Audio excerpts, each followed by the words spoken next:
Merhabalar sevgili izleyenlerim. Bugün sizlerle asortik kek yapıyoruz.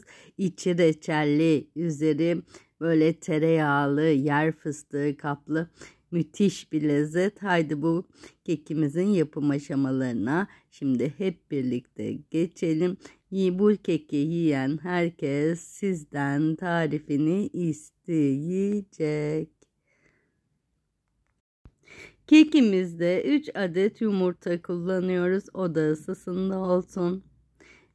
Şöyle yumurtalarımızın üzerine bir tutam tuz gezdiriyorum. 1 su bardağı şekerim var. Şekerimi ilave ediyorum.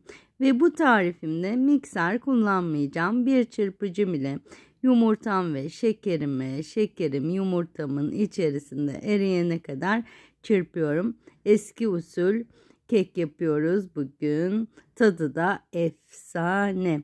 Yumurtalarım ve şekerim iyice yumurtalarımın içinde eriyor. Şimdi tarifimin sıvı malzemelerini ilave ediyorum. 1 su bardağı süt. 4'te 3 su bardağı sıvı yağ. Tarifime ilave ederek şimdi kekimizin sıvı malzemelerini birbiriyle iyice özdeşleşene kadar çırpıyoruz. Ben kekimin sıvı malzemelerini çırparken siz de YouTube kanalıma abone olursanız çok memnun olurum. Şimdi kekimizin kuru malzemelerini hazırlayalım. Tarifimde 2 su bardağı un kullanıyorum. Şu 1. bardağım. Evet, bu da 2. bardağım. Şimdi 1 paket vanilyam var. 1 paket vanilyamı da kuru malzemelerime ilave ediyorum. Ve 1 yemek kaşığı kabartma tozu kullanıyorum. Şimdi tüm kuru malzemelerimi bir çırpıcım ile ya da böyle bir çatalım kaşığım ile iyice karıştırıyorum birbirine. Ve bu malzemelerimizi şimdi kek hamurumuza ilave edeceğiz ama 2 aşamalı ilave edeceğiz. Şimdi bir süzgecim yardımıyla kuru malzemelerimin yarısını kek hamuruna ilave ediyorum. Yarısını daha sonra ilave edeceğim. Şimdi unumu eleyerek her zaman poğaçalara, keklere lütfen ununuzu eleyerek koyunuz.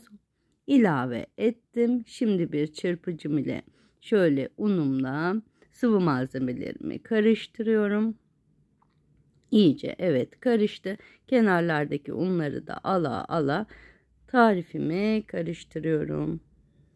Buraya kadar tarifimi izlediyseniz beğen butonuna basmayı unutmayın, olur mu? Şimdi tarifimin 2. aşama kuru malzemesini ilave ediyorum. Yine bir süzgecimi eleğimi koydum. Evet, kalan unumu da eleyerek tarifime ilave ediyorum. Şöyle dediğim gibi unları elemek önemli. Şimdi artık kekimiz son haline gelene kadar bir çırpıcı ile karıştırıyoruz kekimizin malzemelerini. Çok güzel kıvamlı bir kek elde edeceğiz. İç dokusu, dış dokusu çok farklı. Yiyen herkes gerçekten tarifini isteyecek. Şimdi üzerini hazırlayalım.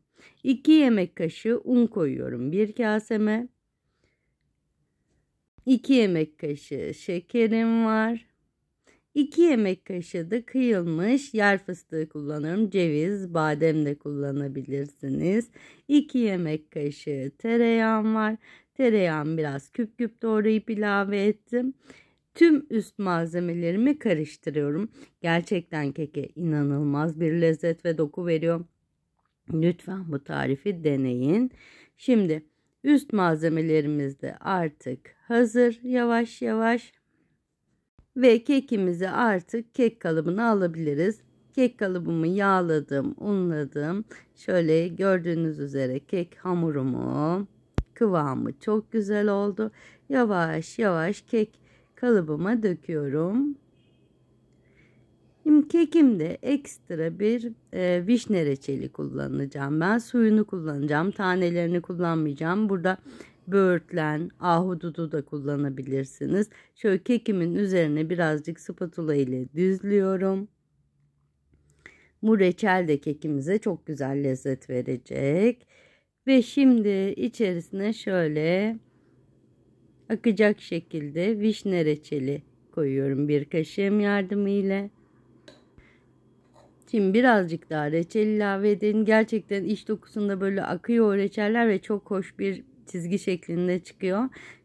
Tavsiye ederim. Şimdi hazırladığımız kıtırı, tereyağlı, yer fıstıklı, şekerli, unlu kıtırı kekimin üzerine döküyorum böyle. Kekim pişince o üzerindeki kıtırlık da kızaracak ve dış dokusu çok hoş bir dış doku olacak. Çıtır çıtır böyle. Ceviz koyarsanız daha da belirgin olur pişince.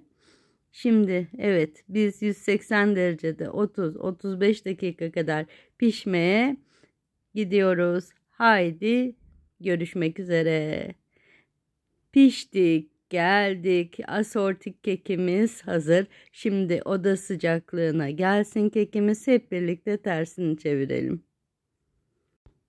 Evet, şimdi bir tabağımı koydum, servis tabağımı. Hop, ters çevirdik kekimizi. Ve kekimizin şöyle alt kısmı, şimdi tabakta ters çeviriyorum kekimizi ve bir bıçağımız yardımıyla asortik kekimizi dilimliyorum. Nefis oldu dokusu. Ve şimdi hep birlikte hemen bir dilimi çıkartalım. Gördüğünüz üzere kekimiz yumuş yumuş oldu. Yapan, deneyen herkese afiyet olsun.